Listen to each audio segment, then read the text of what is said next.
আপনাকেও কি খুব ঠেলাঠেলি করে বাহিরে নিয়ে যেতে হয় আমার মতো? আমি বাহিরে যাব না, তার একটা কারণ আছে। কারণটা হচ্ছে স্বল্পই ইনকাম। কারণ যদি বাহিরেই ঘোরাফেরা করে টাকাটা নষ্ট করে ফেলি তাহলে আমার পুরা মাসটা চলতে অনেক কষ্ট হয়। তবুও আজকে ছেলে মেয়ে সকাল থেকে আমাকে অনেক ঠেলাঠেলি করছে, সেই সাথে তার বাবাও। আমি বাহিরে গেলে নাকি তাদের অনেক মজা হয় সেই দিনটা, সেই জন্য আজকে আমি আর তাদের কথা ফেলতে পারলাম না।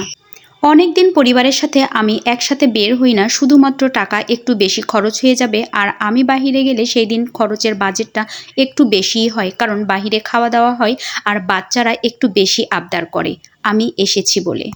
আর ছেলের বাবাও সেদিন যেন একটু স্পেশাল অর্ডার করে ফেলে আমি আসার আনন্দে। আপনাদের পরিবারেও এমনটা হয় নাকি বন্ধুরা? আসসালামু আলাইকুম সবাইকে।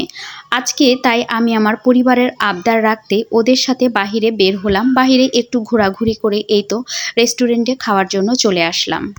আমি বলছিলাম যে এই টাকা দিয়ে যে রেস্টুরেন্টে খাবো সেই টাকা দিয়ে বাজার করে কিন্তু আমি বাসায় ৩ বেলা তৃপ্তি করে খেতে পারতাম, কারণ এক বেলা খেতে গেলে কম করে হলেও ১,০০০ টাকা বেরিয়ে যাবে।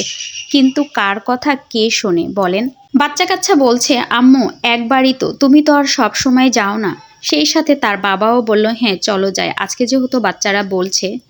তারপরে অনেক ভাবাগোনা করে বের হলাম যে ঠিক আছে আজকে আমি অল্পের উপর দিয়ে খরচ করব। কিন্তু সেটা আমি আর পারলাম না।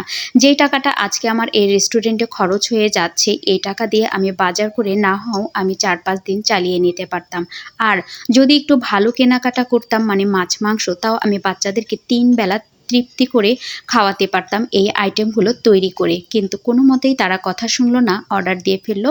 তাই আমিও তাদের সাথে একটু খাচ্ছি, শরীরটা ভালো লাগছে না, তো আমি বসে কিন্তু আজকে প্রথমে চায়ের অর্ডার দিয়েছি। আমার প্রচণ্ড মাথা ধরেছিল, তাই আমি চা খাওয়া শুরু করে দিয়েছি। তারপরেও বাচ্চাদের আবদারে একটু চিকেন খাওয়ার চেষ্টা করলাম, কারণ চিকেনটা আমার অনেক পছন্দ। কিন্তু আজকে একদমই খেতে পারছি না, মাথা ব্যথা করার জন্য একটু বমি বমি ভাবও লাগছে।